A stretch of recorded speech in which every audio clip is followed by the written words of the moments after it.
Well, good morning, Hope Online, and welcome to church. We are so glad that you are here. And if we have not met yet, my name is James, and I am your on-air host this morning. And with me in the studio is our other on-air host. Who are you again?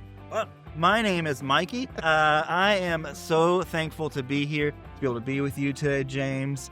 If you don't know, I am the new campus pastor for our Watertown location that is coming in 2025, and we are so excited. We really are. So, yeah, you're that guy that's leading this big thing that we've been talking about. So I should probably, no, I'm just kidding. Anyway, Mikey, we're really glad that you're here. We're so thankful you could come hang out with us in the studio today. So to get things started before we start talking about service, I just thought we could give everyone a chance to get to know you. So I've got a couple of Wisconsin-themed questions for you. All right, bring it on. All right, first question. What is your Culver's order?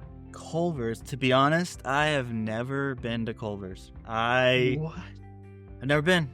So I don't know. We have to stop the stream. We've got to get you. They're not open. That's what we'll do after. All right. We're all going to Culver's after. Meet us there. All right. Well, second question, because we're off to such a great start. How do you feel about ice fishing? Ice fishing. I am simultaneously excited, but also terrified of the idea.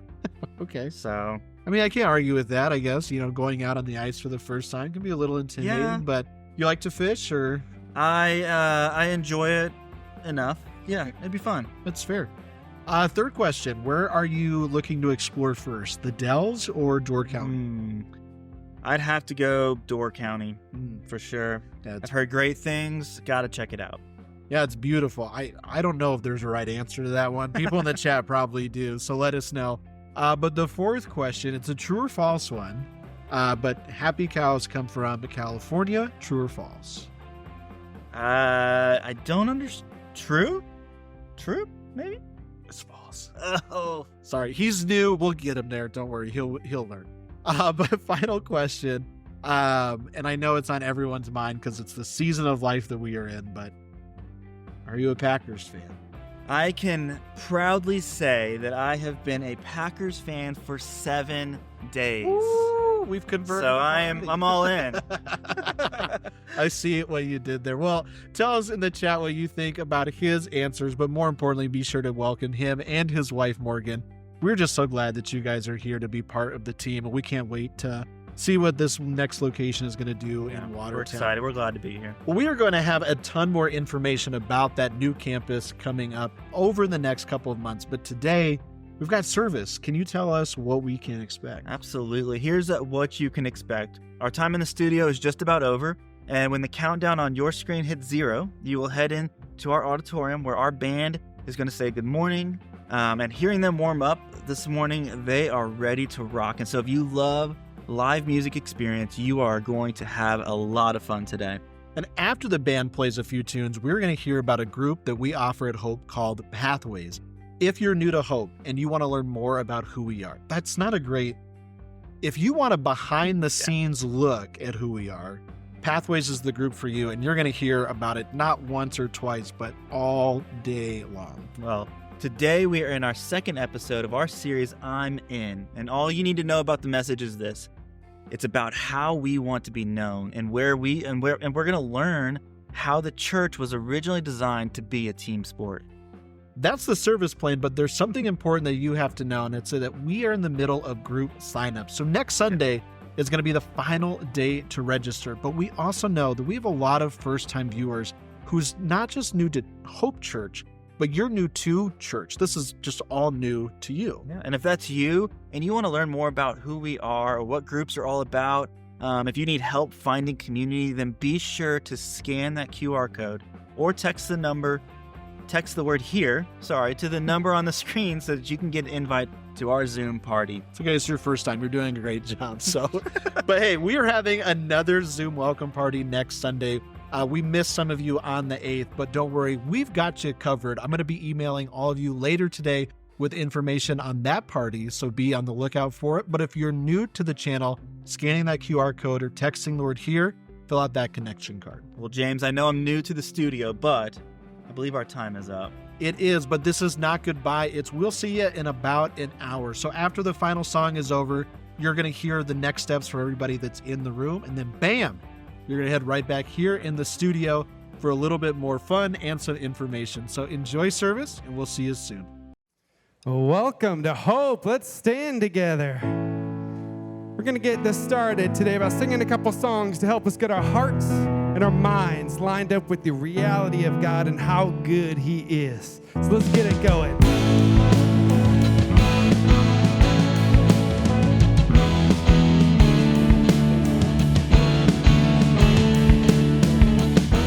We worship the God who was. We worship the God who is. We worship the God who evermore will be. 'Cause He opened the prison doors. He parted the raging seas. Oh my God, He holds the victory. Yeah. There's joy in the house of the Lord. There's joy in the house of the Lord today. And we won't be quiet. We shout out your praise. There's joy in the house of the Lord. Our God is surely in this place.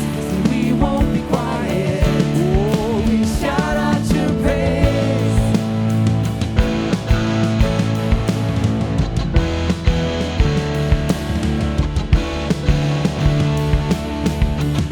We sing to the God who heals.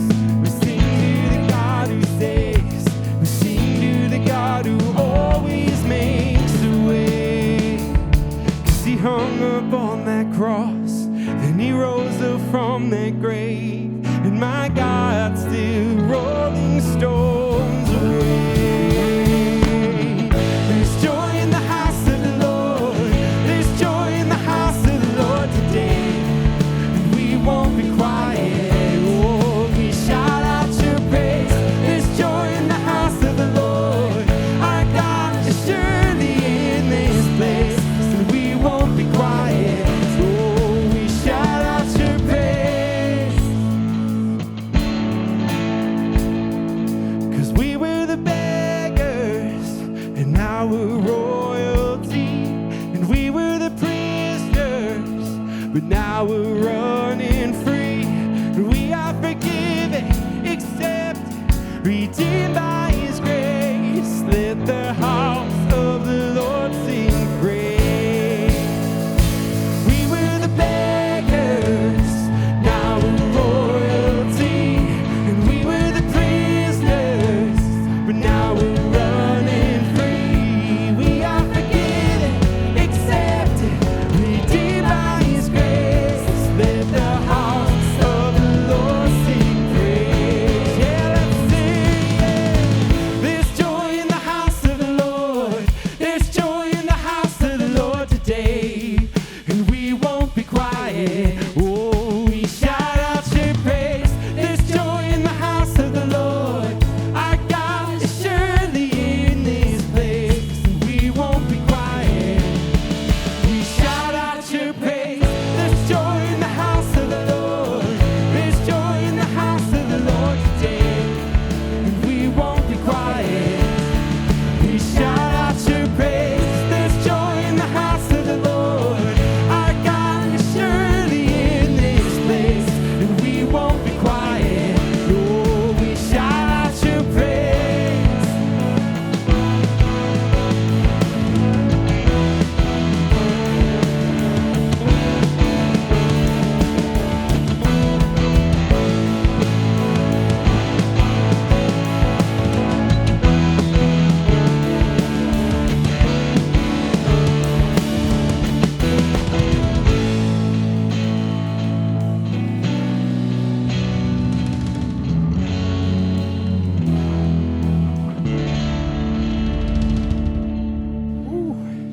Man, we sing to God like this and we praise Him in response to the love that He has given us. Because He is so good, He is so merciful that even though we're so unforgiving, so undeserving, He forgives us and He loves us. So let's sing this together. Well, people will come together, strangest neighbors, our blood is one. And children of generations, of every nation, of kingdom come. Oh, don't let your heart be troubled. Hold your head up high, don't fear no evil. Fix your eyes on this one truth. God is madly in love with you. So take courage, hold on, be strong. Remember where our help comes from. And whoa, and whoa, and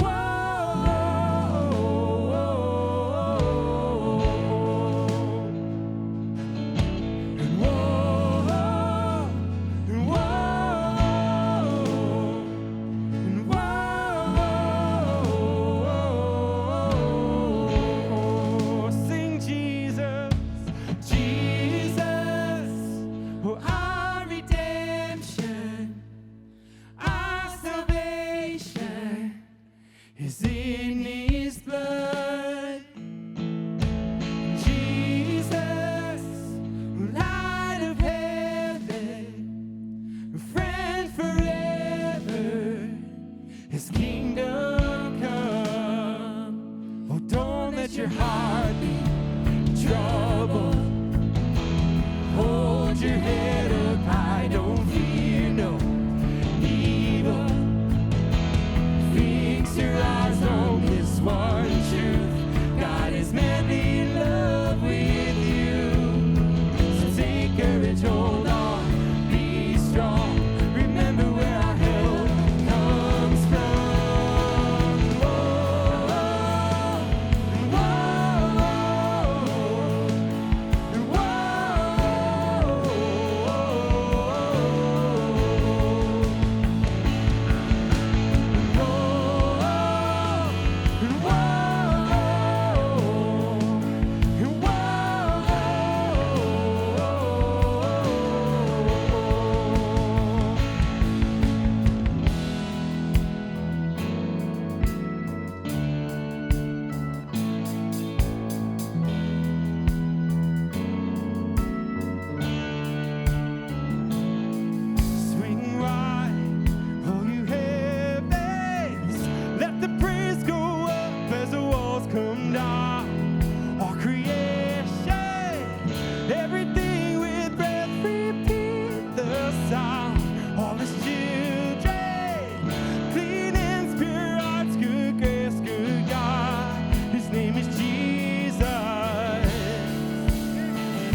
bread, fresh forever, His kingdom come. Come on, lift Him up with me, would you? What an incredible God we have, we serve, and we praise. You can grab a seat. Hey, good morning, Hope Church. Wonderful to see you today. My name is Zach, and I'm one of the pastors here on staff at Hope Church. And if today is your first time joining us in the room or online, we're just so glad that you took part of your day to be with us today. We are so glad that you are here.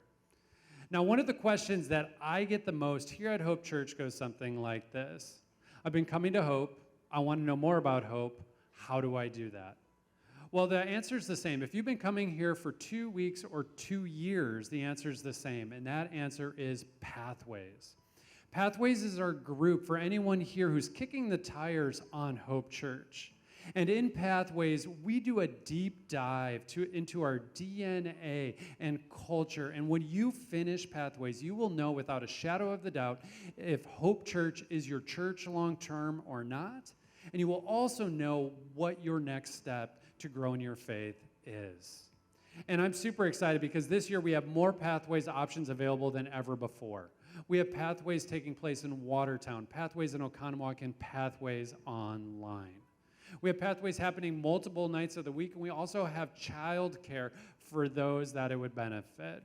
All you got to do to sign up is to scan that QR code. And so if this is your next step, sign up for it today because it starts in a week. You can also sign up by going to the groups table, which is just to the left of the main exit doors, and we have some amazing volunteers. I'll be there as well, and we'd love to sign you up for Pathways. Now, the reason that we're able to have so many life-changing groups like Pathways is due to your financial generosity. Thank you so much to everyone here who's financially supporting the mission and vision of Hope Church. Your faithfulness is changing lives and eternities. To start giving today, all you got to do is scan that QR code to go to a page with our giving options. And if you brought a gift with you today, we have offering boxes in the back by the exit doors. Whatever group you choose to be in at Hope this year, you're going to have an opportunity to create lasting friendships. And that's exactly what we're talking about today in part 2 of our new series, I'm In. Enjoy.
Good morning, everyone. Welcome to Hope Church. Everyone attending online, we're so glad you're here. Last week, we started our brand new message series, I'm In, and I said that this season we are entering into as a church is exciting, it's ambitious, as we are working towards opening our next location of Hope Church in Watertown. And for that, we need a church full of people to say, let's go, I'm in. And to get the series kicked off last week, I said that there's something that you have in common with God. When you lose something, you become preoccupied with whatever it is that you have lost. If you lose your phone, your car keys, a credit card, you become laser focused on finding whatever it is that you lost, and you will not rest until you find it. And when you do, it's a relief. You rejoice. You feel so much better. God is similar, because God is preoccupied with whoever is missing. When someone is lost from Him relationally, God is preoccupied with whoever is missing. And Jesus taught that when one sinner repents, when one person says, I'm going to reconnect with my Father in heaven, all of heaven throws a party, which is important to pay attention to because people celebrate what matters. Whatever matters most to you, that's what you're going to be drawn to celebrate. And if God celebrates when one person repents, that's because that's what matters to God. So that's what matters to us because we are his church. And we will always be a church that is about finding whoever is lost. Well, today I get to talk about something else that all of us have in common. What I'm going to talk about today is not a church thing. It is not a religious thing. This is just a human thing. And what all of us have in common is that we all want to be known for something. When people think of you, when people notice you, when people see you, you hope that there are some adjectives that come to their minds when they see you, when they notice you, when they think about you. Whether it's your parents or your teachers or a spouse or a coworker or a boss or a pastor, when people think about you, when they notice you, you hope there are some adjectives that come to their minds. For some of us, you want to be known as smart or accomplished or successful or kind or helpful or rizzy. Kids, is that how you say kids? Rizzy? Did I use that right? The point is, we all want to be known for something. That's part of the human condition. The question is, what do you want to be known for? Now, I'll go first for the sake of transparency because I want you to be transparent with your answer to this question as well. I'll tell you what I want to be known for, and it took me a while to figure this out, and honestly, it grew entirely out of my own insecurities, but I want to be known for being capable. I want to be known for being reliable. I want people, when they think of me, they think, oh, Jason's on it, you don't need to worry about it. He's going to get the job done, okay? I want to be seen as capable. Now, this grew up in my childhood out of my insecurities because growing up, I was never as naturally athletic as my friends were. And on top of that, you might not notice about me, but I don't have vision out of my right eye. I've been that way since infancy, which means I don't have depth perception. I live visually in a two-dimensional world, which makes it incredibly challenging in sports to track a moving ball through space, okay? Which sets you up for the potential of all kinds of embarrassment and humiliation. But I didn't want to be seen by my friends and my teammate as someone who was less than. I did not want to be seen or viewed by my friends as someone who was a liability for our team. So what that meant was, number one, I was always drawn towards defensive gameplay, whatever the sport. In basketball, on offense, distribute the ball. In defense, be a monster, okay? In soccer, which I gravitated toward, hey, I will anchor the defense. In fact, in grade school, they called me the monster man on defense because in season, I would out-hustle everybody. Out of season, I would outwork everybody because I wanted my friends to see me as capable. It really grew out of that insecurity. And another reason why was because in school, academics did not come as easily to me as they came to my friends. I first noticed this in second grade in spelling class because I never understood how my friends could ace these spelling tests when I just struggled to put all of the letters together. Please hold your sympathy for me. And this only accelerated as I got older in college and especially then in graduate school and seminary, where I noticed that this seems to come so much easier to everyone else than it does to me. I would study for an hour for a quiz and get a B, where my friends would study for 10 minutes and get an A. And because of that, I didn't want to feel like I wasn't as smart as everybody else. I didn't want to feel like I wasn't keeping up with everyone else academically, so I would just pour more time and more energy into studying because I didn't want to be seen as less than or inadequate because I wanted to be seen as capable. I wanted to be seen as reliable. Now, that's just one thing. There's all kinds of things I want to be known for. Of course, I want to be known as being a good pastor, a good husband. I want to be known as being helpful or being able to figure things out. There's a number of things I want to be known for. But what do you want to be known for? What's your answer to the question? Or to ask it a different way, what do you want other people to think about when they think about you? Now, you owe it to yourself to have a clear answer to this question, and here's the reason why. If you don't know the answer to this question, you will always be a person who is lacking self-awareness. Because you won't understand internally what is shaping your emotional reactions to situations. You will not understand internally your motives for why you're doing what you are doing? What do you want other people to think about when they think about you? You should have a clear answer to that question. And you should also have an answer to this question. What do you do when you aren't measuring up to what you want to be known for? Because if there's something you want to be known for, there are also times when you're not measuring up to what you want to be known for. And you probably do what I'm tempted to do. We're all tempted to pretend. We're tempted to maybe hide a couple of details. We're tempted to project a false image of who we really are so that people can see us in a certain light. Now, you've experienced this with other people before, haven't you? Have you ever met someone and the first time you met them, you thought, wow, they're really something. But then you got closer and you got to know them and you thought, wow, they're really something. Okay? The reason why is because at first what you saw was their image. Okay? You saw what they managed as their image, but then you got to know them and you're like, they aren't what they pretended to be. This is why they say never meet your heroes, because what you like about your heroes is they have this cultured persona that looks impressive on the outside, but then when you actually meet them, you're like, oh, there's a very flawed human being. But all of us, we're tempted to pretend, to hide, to manage our image so that we look better than we actually are. Now, here's the problem with that. When you put your energy into managing your image, to some degree, you become imaginary. Okay? Managing your image makes you imaginary because you're not being who you really are. You're pretending to be something else.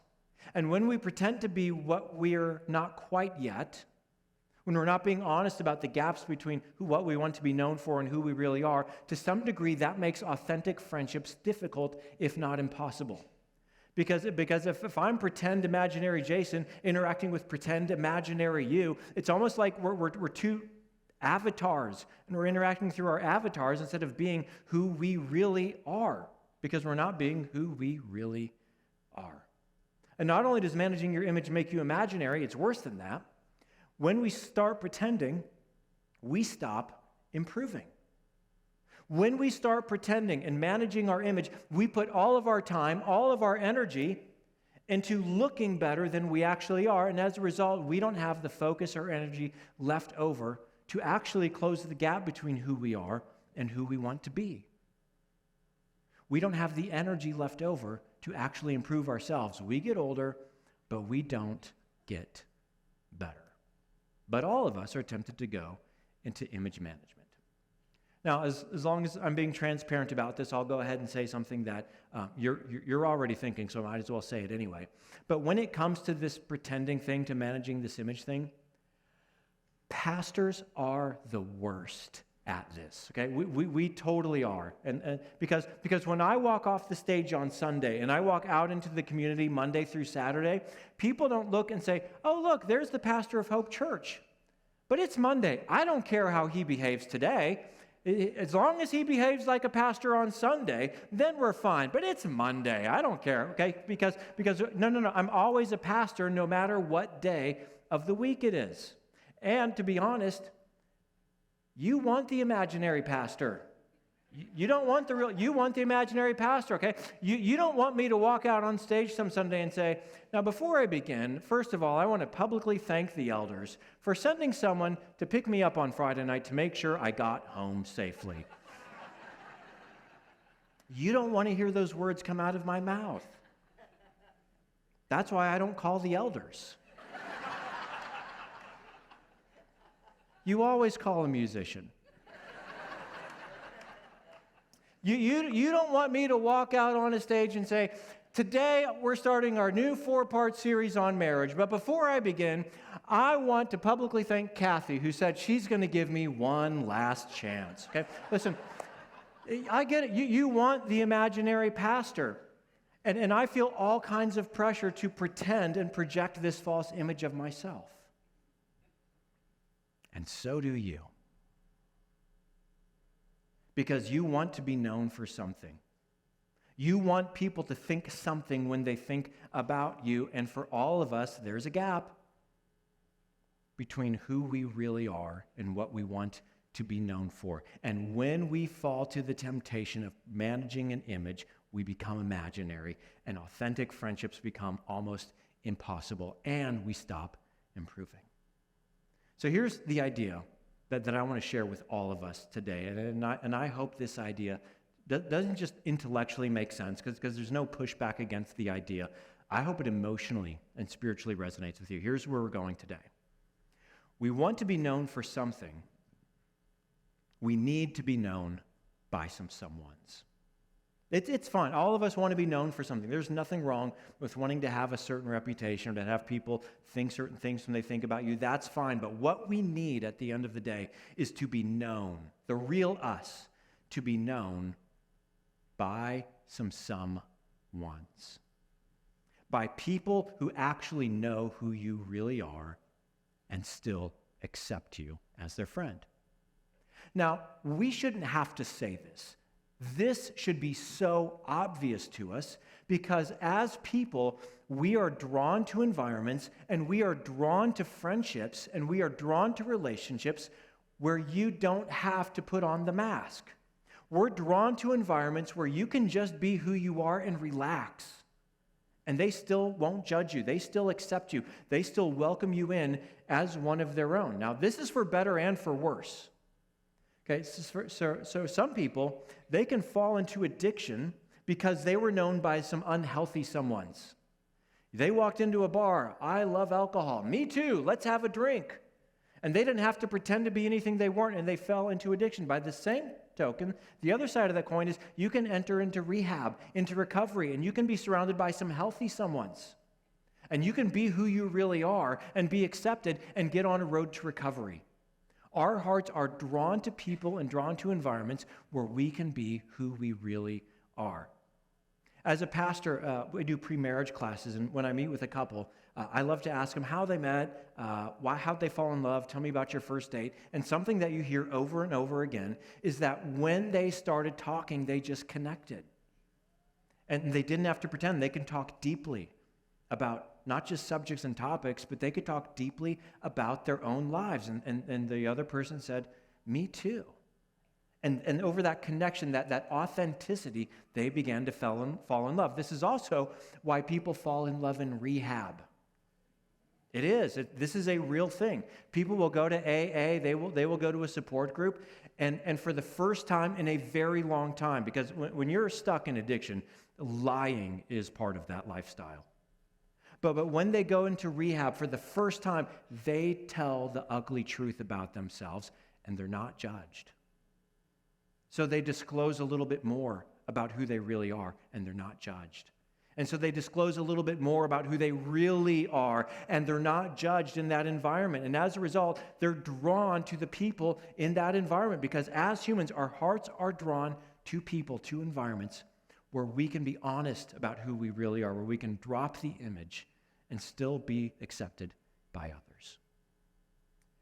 Now, this may come as a surprise to some of you, but when Jesus designed his church, he designed his church to have some pretend-free zones, some image management-free zones where people can drop the act and let go of that burden and be known as we really are, and instead of being judged, being loved.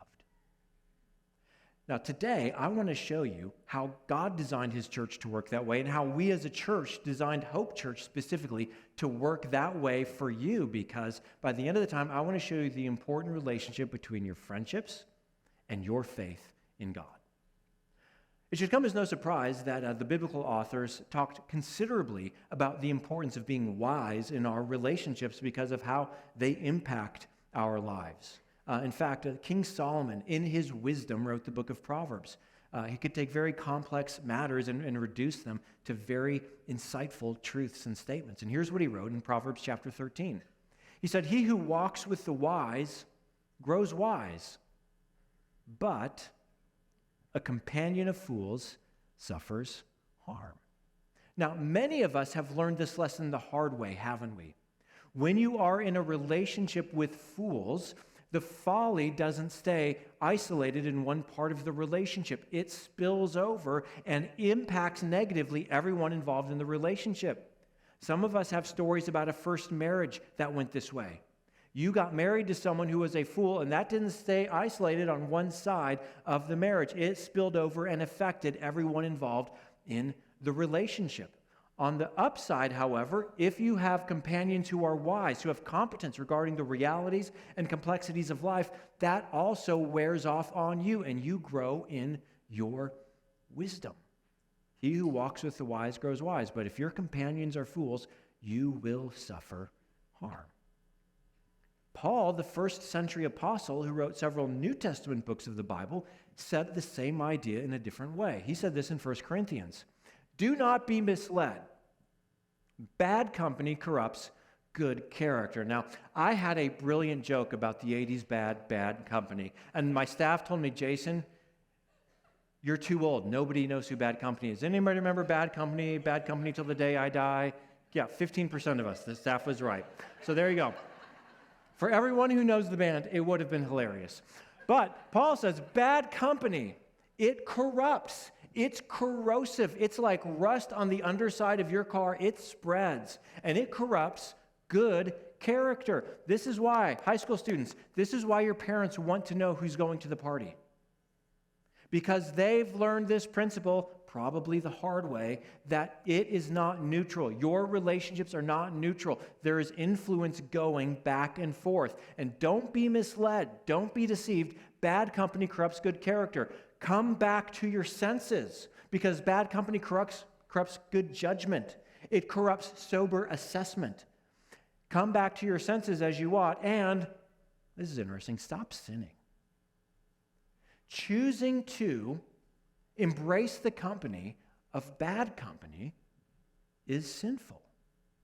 Now, here's what's fascinating, and this should not surprise us at this point. What these ancient biblical authors taught is 100% in alignment with what modern behavioral research confirms. William Park is an English behavioral researcher, and in synthesizing several studies on dynamics in human relationships, here's what he said. We often think that self-control comes from within, yet many of our actions depend just as much on our friends and family as ourselves. Those we surround ourselves with have the power to make us fatter, drink more alcohol, care less about the environment. This is not simply peer pressure, in which you deliberately act in a certain way to fit in with the group. Instead, it is largely unconscious. Beneath your awareness, your brain is constantly picking up on cues from the people around you to inform your behavior. So what the biblical authors taught, what modern science has confirmed, is this important idea, or fill in the blank. Your relationships determine the quality and the outcome of your life. The relationships you have, the friendships you have, the people in your life, they are absolutely determining the quality and the outcome of your life, and it's happening on an unconscious level as well as on a conscious one. Now, if this is true, that should have profound impact on how we choose to navigate our relationships. The problem is we live in a culture. We live in a culture in which everything is moving us towards bad company. We live in a culture where our worldview is a secular one, namely that all there is to life is this life, so go find whatever meaning you can, and then you die. Everything in our generation is pushing us in that direction. Who is pushing us towards the values of God's kingdom? Towards leading lives that help us flourish in our humanity made in God's image? Who's pushing us in that direction? We need to be intentional about this. We need to be intentional about this in a digital age, where your attention is being monetized, where software developers are doing everything they can to absorb your attention to things that don't just matter in eternity, they don't even matter in this life.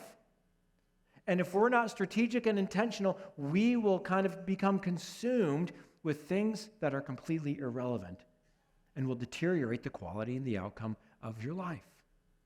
So in the New Testament, in the book of Hebrews, we find wisdom and direction on what to do with this reality. And here's what it is in Hebrews chapter 10. And let us consider, he's talking to Christians, that's the audience of this letter. Let us consider. Consider means let's give some thought to this. Let's carefully weigh this out. Let's not just give a passing nod to, yeah, we should do that. No, let's really think deeply about this. Let us consider how we may spur one another on toward love and good deeds. He's saying, hey, if you're a Christian, you need to give some considerable thought, not to how you can be nice to people, but how you can spur, how you can elbow, how you can be a thorn and poke, hit them with a stick, how you can spur one another on toward love and good deeds. Now, by show of hands, how many of you have ever needed someone to kick you in the pants and say, would you do the right thing? How many of us have ever? I've needed that, okay? That's so a wise person once said, Jason, that's why God gave your wife elbows, okay? That's spurring me on toward love and good deeds. We all need that. That's part of humanity. And the author says, absolutely. So consider how we can spur one another on toward godliness, toward goodness, toward lives that matter in God's kingdom. And he says this, not giving up meeting together, as some are in the habit of doing, but encouraging one another. Now, as a kid, I grew up going to church, and the pastor would always bust out this verse and say, you have to go to church because the Bible says, don't give up meeting together, until I realized it's not saying go to the church service. Because when you go to the church service, we're not spurring one another on toward love and good deeds. I'm spurring others on toward love and good deeds. This is my life verse right here. But we're not doing this collectively. Because in church, we sit in these rows. And, come on, we pretend in our rows. Because when you come here, you don't cuss. And you dress nicely. And you smile, and you're pleasant. And I'm not saying you should stop doing this here. This isn't the environment. Please continue to not cuss and shower and things like that. I'm a big fan of those things. So to some degree, pretend. But the point is, he's saying, no. You need to be in some environments where you are encouraging one another. Here's what's fascinating. If you read the entire Bible, or even just the New Testament, which is, the church that Jesus launched, that we are part of that movement still to this day, you will find very little instruction on what we are to do when we gather for what we call the weekend service. Okay? It doesn't say anything about how often we are to take communion. It doesn't say anything about how long I should preach, or how many songs we should sing, or what kinds of songs we should sing except that they're praising God, or what kind of instruments we should use, or should we say the Lord's Prayer, or shouldn't we? Do we have to? It has very little to say about how we dress or anything like that. But if you open up the New Testament and ask, what does it say we do when we come together? It explodes with passion. It says that we accept one another and admonish one another, and that we are kind to one another, and we care for each other, and we carry each other's burdens, and we practice hospitality with one another, and we forgive one another. And we serve one another, and we submit to one another, and we respect one another, and we pray for one another, and above all, Jesus taught, we love one another. You see, the coming together of the church has to be a place where there is some one anothering going on. See, what I can do on stage and what we can do sitting in rows, it can be informational. You can learn a lot here. It can be inspirational. You can walk away saying, yeah, that's right, I'm going to do that. But it's not very transformational, is it? Because it's easy to slip in and say, wow, Jason really got me today. Woo! And then go have brunch and watch the Packer game and we forget all about it. I'm not judging you for that. That's the reality of this environment. It has a purpose, but its value is limited. We need to be in environments where we are encouraging, where we are spurring one another on toward love and good deeds. And he says, and all the more as you see, this is interesting, as you see the day approaching. The day he is referencing here is the day in the future when Jesus returns. The King comes back. He comes from heaven to earth, not to take us to heaven. He's bringing the kingdom of heaven to earth, and everything broken will be made new. Everything ruined by sin will be restored, and we will live in the home of righteousness, in God's kingdom, in resurrected life. We see that day approaching. And in a world where everything is pushing our attention to only what we can see and measure and count and experience in this life, we need one another as we see the day approaching. So here's what we learn in all of this. The first thing is this: your relationships with people impact your relationship with God. Bad company corrupts good character. Whoever walks with the wise grows wise. Your relationships with people impact your relationship with God. Christianity is a team activity, not an isolated activity. Second thing we learn is this: your relationships with people impact their relationship with God. See, this isn't just about, I need some good friends so I have a better outcome in my life, so I have a better quality of life. No. This is, there are people who also need you. Your influence impacts their faith in God. So the bottom line principle beneath all of this is this: relationships with people impact relationships with God. Say this together with me out loud, please. Relationships with impact relationships with, and you can leverage this principle for your benefit, or you can ignore it to your peril. As a pastor, there's a story I have seen play out over and over again when someone wanders away from faith, when they wander away from God. They ignored this principle. They weren't paying attention to who they were in relationship with, and they suffered for it, because relationships with people impact relationship with God. Now, with the balance of our time, I'm going to make this very practical, because we see how God designed his church to operate and his church to function. So at Hope Church, we wanted to make sure we captured God's intention for his church. We wanted to make sure we harnessed this principle for the good of human flourishing, because you know who loves these rows where everyone looks nice and sits attentively and listens? This guy. Pastors love big rows on Sunday, but we knew as a church, if we're going to be a church where people can really thrive and flourish and become the humans God designed for us to be, it cannot simply happen by rows on the weekend. We also need circles of community where people can come together in one another, and leverage this principle. That's why when we were getting started and we were a small church, we had like 45 adults, we started practicing something. We started practicing hope groups, because we didn't need them at that size. We were too small to actually need them. You could walk into the service on Sunday and you knew if everybody was there or not. That's how small we were. Okay, we didn't even need it then, but we knew that in the future, if we're going to be a church where people can really grow in faith, we don't just need great rows on the weekend. We need circles of relationship where people don't have to pretend. We need some pretend-free zones so that we're not just known for something, but so that we're known for someone's. And we designed this for every age level of the church over age 10, because this isn't hard. Have you ever met a kid? Have you ever seen a kid on the playground? It's the first day of school. One boy says, "I like trucks." "Me too. Let's be friends." You know, they're being their true selves, okay? And there's no pretense, there's no image. As a result, they can build friendships easily. But after 10, it gets harder. So that's when we start. And the first place we start is with Hope Youth. Okay, this last Wednesday night, we had Hope Youth Middle School. It started Wednesday night for the new semester. They're going to keep meeting every Wednesday night. And parents, here's why you want your middle school children in Hope Youth. Because as they enter this stage of life, I have bad news. Your IQ is about to plummet. And it's not coming back for 10, maybe 15 years, okay? Maybe 15 to 20.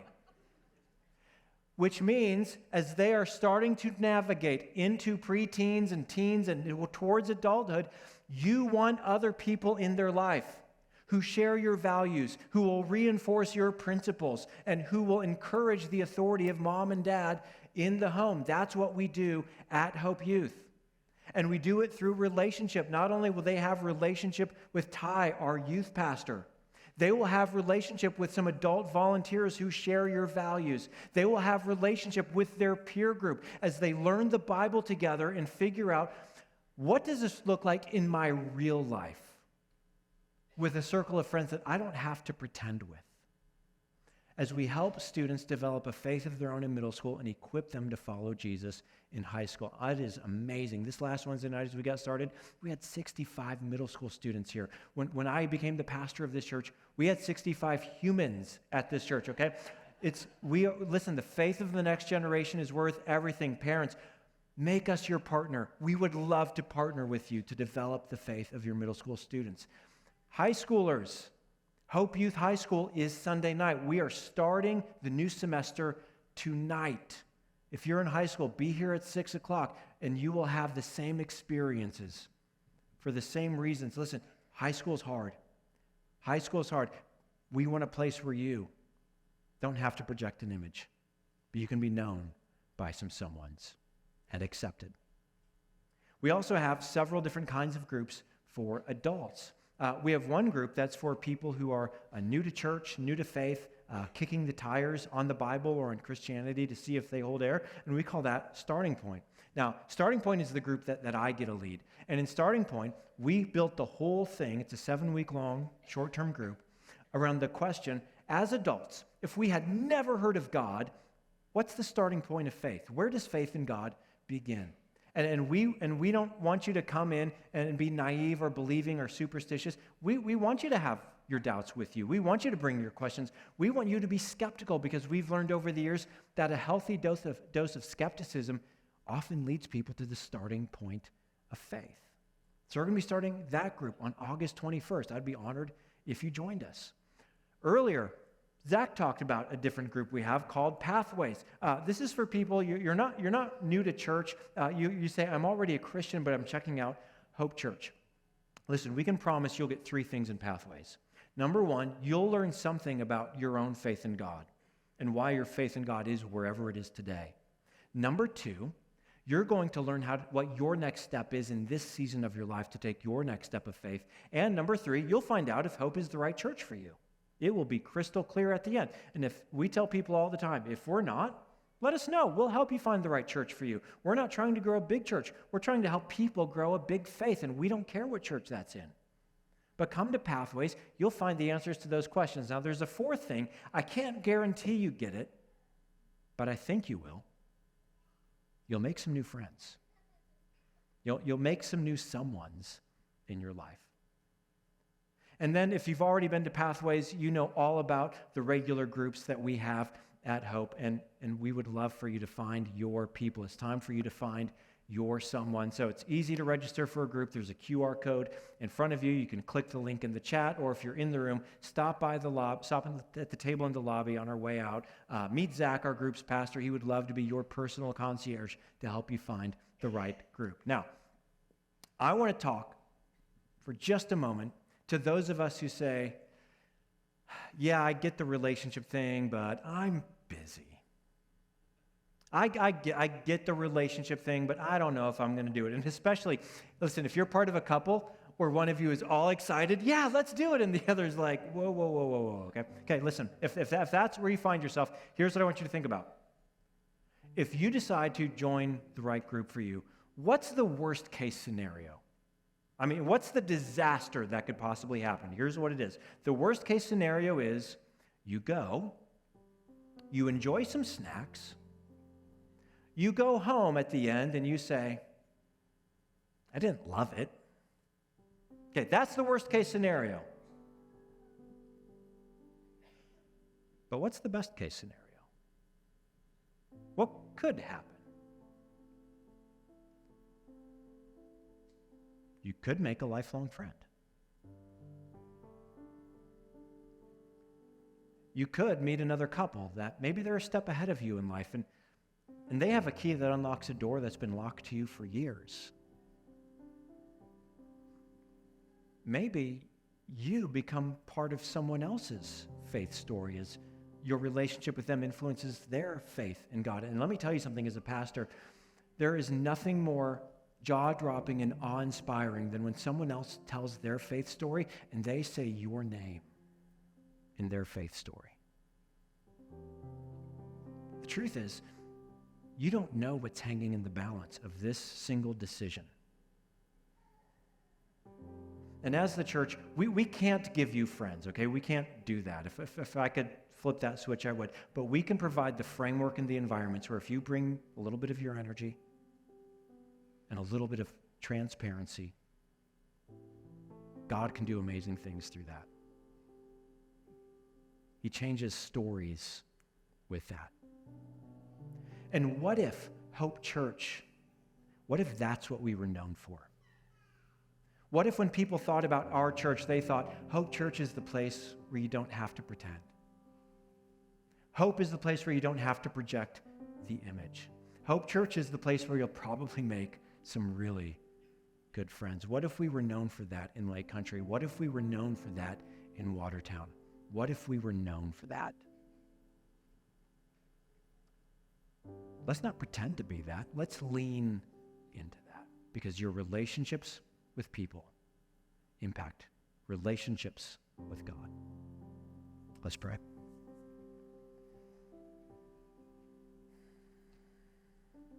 Father in heaven, we, as your creation, were made in your image.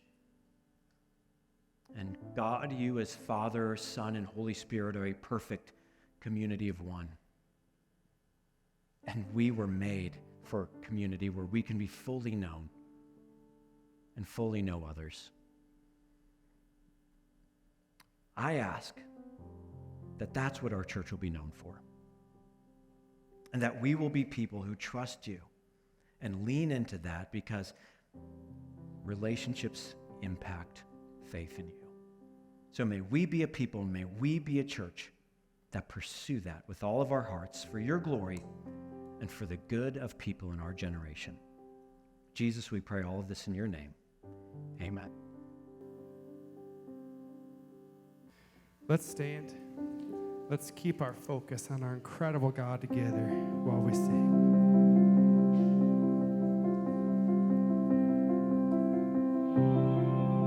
Worthy of every song we could ever sing,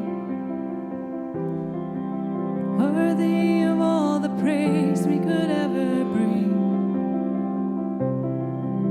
worthy of every breath we could ever breathe. We live for you.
out our time together today. And if you know this song and you want to sing along, that's awesome. This might be the perfect time to grab your cell phone and scan that QR code that's on the chair in front of you.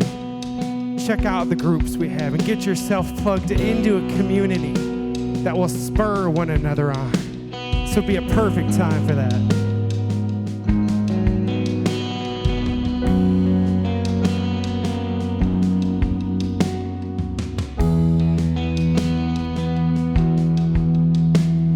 Oh, he is jealous for me. Love's like a hurricane. I am a tree bending beneath the weight of his wind and mercy. When all of a sudden I am unaware of these afflictions eclipsed by glory, and I realize just how beautiful you are and how great your affections are for me. Know how he loves us, oh, how he loves us, how he loves us, oh.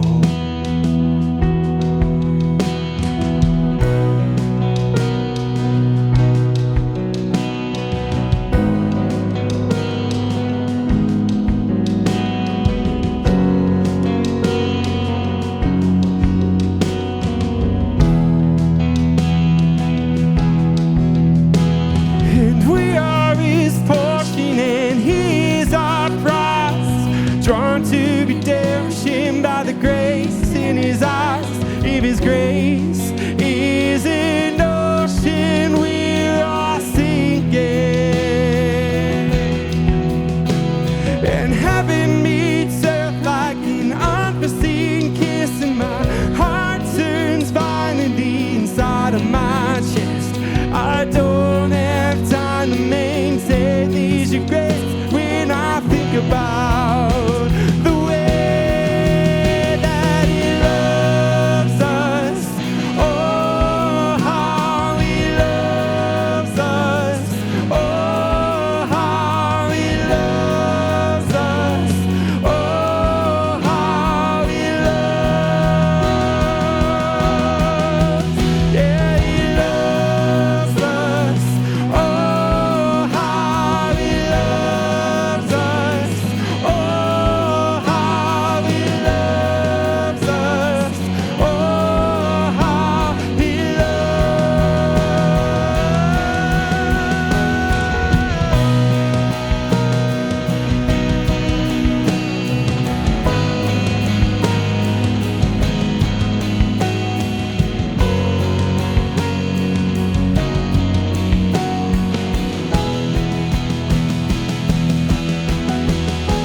scan that QR code or stop by the tables out in the lobby to get yourself signed up for community.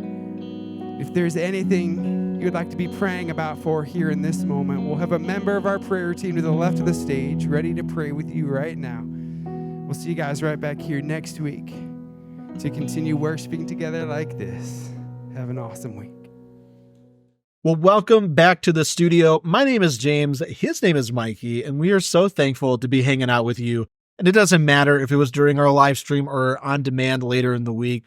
Church with you is always the best. Yeah, and James, in the message today, Jason brought something up that I wanted to ask everyone. Is anything keeping you from joining a group? I love that question, and if for any reason at all, from I've never been in a group, so I'm not sure what I'm signing up for, to I just don't even know where to begin. We've got you covered. Your next step is to join us for our Zoom welcome party that's happening September 22nd. That is also the final Sunday to sign up for groups. And since the Packers play that day, don't worry, we've got you covered. Oh, good job, James. You planned it all out. Got Good it all job. covered. So since they're playing at noon, our Zoom party will be held at 4 p.m. Central Time. Well, since I'm new, can you tell me a little bit about what a Zoom welcome party is? Yeah, that's a great question. So this is designed for anyone who is new to the channel. This party is our chance to meet you. We honestly can't wait to put a face to your username. And then you'll get an opportunity to meet some of our digital volunteers. And during that time, we're going to help you find the right group. We've got online groups, in-person groups. We've got grief groups. We've got financial groups. We've got people who are new to faith groups, people who are new to hope groups. We got all the groups, everything that you could possibly imagine. I think we have a group for it. But the purpose of this is we feel like our groups can sometimes feel like you're shopping at Costco. So the whole point of this Zoom welcome party is to get to know you, hear your story, and then help you find the right next step. Man, I love that. Well, is there anything else that our online friends need to know? Other than the common YouTube phrasing, be sure to like and subscribe, especially if you want to learn more about our series, I'm In. That notification is going to tell you when we go live next week. But Mikey, it was awesome having you in the studio for the first time. It's been a joy. Definitely, we got to get you to Culver still today. Oh, man. I can't wait. I hear a lot about it. So yeah, I feel like we need to vlog this experience because I personally have never met anyone who's never been to Culver's before. But hey, don't forget to hit that subscribe button so we can see you next Sunday at 8:25 a.m. Central for the next installment of I'm In. But until then, have a great week. See ya.